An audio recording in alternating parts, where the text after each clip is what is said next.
sightseeing, are there any Right. outstanding experiences you had, especially with regard to those castles? I loved Germany. I love Europe, but I have a love-hate relationship with Europe because there's so much darkness there that goes for so many centuries of what's happened with everything from religious persecutions to the royal houses that fought for power, um, the Inquisitions. There's so much, and when you're an empath, you can feel that.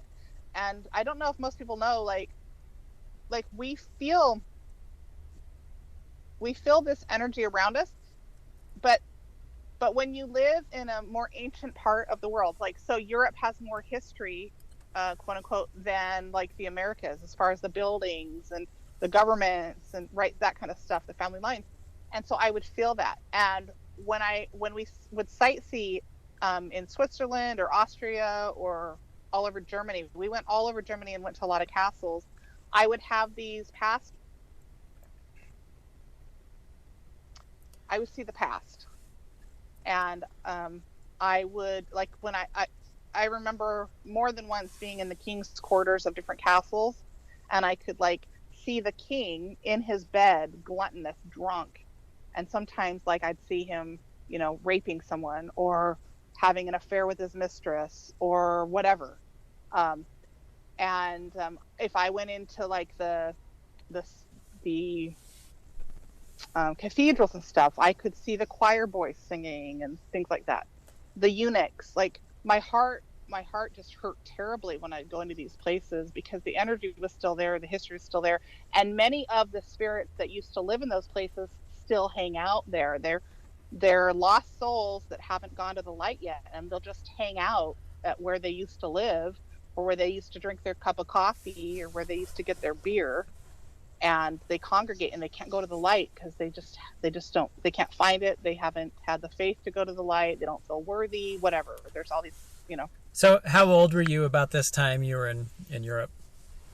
10, I 12? I no, I moved there the summer before eighth grade, so I was 13, and that was in 1986. I'm almost 47 now, so 86 to 89 is when I lived there. It was right before the Berlin Wall came down. And I mean, that's a whole other story, going over to Berlin, East Germany, and the stories I could tell about East Germany and what I experienced over there. So If maybe I we'll save that for another. Well, if I remember right, you visited a couple of the places where Hitler Dachau. was. Yeah. Uh-huh.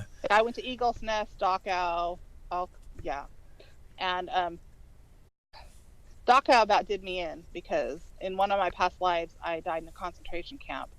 And when I was there, I had these memories coming up and these emotions and these flashbacks and everything.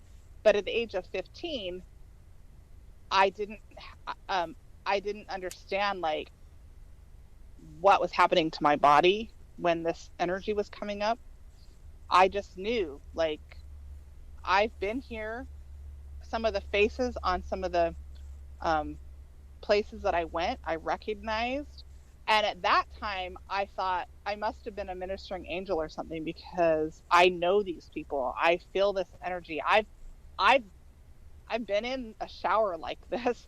Like, I mean, And the concept of former previous lives was foreign to you, I think, in your upbringing, but you've kind of had to wake up to this idea, I was, which yeah, has I was helped veiled to that. explain some of the experiences and things you were seeing as a young person. Now, as an Yes, old person, you have context for what some of those could right, be.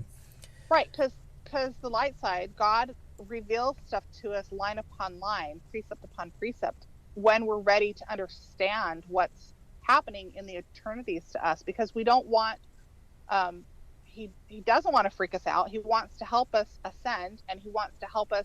Otherwise, it's to our condemnation, and you can't stay in a neutral place. So you're either going further to the light or you're going darker. So he just wants to help us along that path and help us get to, a greater place of light. And so when you're ready for it, and he knows when that is, then he will help you learn more about your identity and your history and things like that. I see. So, So I want to hone in more on your gifts and try to understand how this works for you exactly. You've okay. mentioned hearing voices, seeing people, seeing ancient people. Um, Yeah. what is this like for you? When you hear a voice, for example, is it with your ears? Is it inside your mind? How does that work? Well, those are two different types of hearing gifts. You can have a hearing gift of thought energy that you hear through your mind, or you can actually hear it with your physical ears. And I have the gift of both. Most often, I hear it through thought, but there are occasions when it is stronger or more clear and actually penetrates the eardrum. And depending on how they're communicating or who's communicating with you, you know, you can get a ringing in the ears, and that's a certain type of message, frequencies that they send, and, you know, emotion energy and thought energy, word energy. It's all matter. Spirit matter is matter. And so those are just two types of hearing gifts. There's actually lots of different types of hearing gifts. And these gifts. So when you have this happen, is this self-induced? Are you creating the experience? No. Are you seeking it usually, or does it just happen? When I was younger, it just happened. Now I've learned to communicate consciously. I see. So, you know, do I seek it? I constantly talk to God. Okay. And then he'll send his messengers, guardian angels or ministering angels, to give a message. Sometimes I hear his voice. I've learned to understand God's voice versus Christ's voice versus the Holy Ghost, because they work as in a group of three as a Godhead. And they're very distinct energies, very distinct voices. I know Lucifer's voice and his counsel super well, because they like to harass me a lot, and I've had a lot of practice with that. And you can discern the energy between a light vibration and dark vibration, and everyone has their unique pattern, their unique blueprint, if you will, their unique voice. Mm-hmm. And so that's why I think when we meet people, sometimes you look them in the eyes and you're like, wow, there's something familiar about their eyes, or they seem familiar to you, or their energy that you've come to know, or you hear their voice and it resonates at a certain level. It can affect the heart energy, because those vibrations carry with us as we go through our different lifetimes. Have you found there's a way to hone in on distinguishing between that light voice and the dark voice? I mean, is there something you can eat or exercise or do to help you distinguish, right, between those voices? I think that'd be a great podcast to do some other time, and we can go into detail on that. Fair enough. The answer's yes. Okay. That's not a quick answer. This is a lifetime of work. It's probably a lifetimes of work to get to the point where I am, where you can actually discern that. Okay. But I would love to help teach people that, so that they can, you know, keep from being deceived by false messengers, whether they're like on this planet or in a spirit realm, because we have so much darkness that we're bombarded with. And one of the things I want to do with these videos, Eric, is expose the crap going on this planet. Right. Like, it makes me so angry what's going on in our governments and our schools and our churches, and right, I just want to expose it. Well, and that's great. Now, your audience doesn't know what you know about those things, and let's just touch on it lightly. But I want to still understand your gifts, your abilities here. If I were to say to you, for example, what's going on in the Trump administration right now, I presume you haven't been in Washington, D.C. with them in the White House or anything. Not yet. Do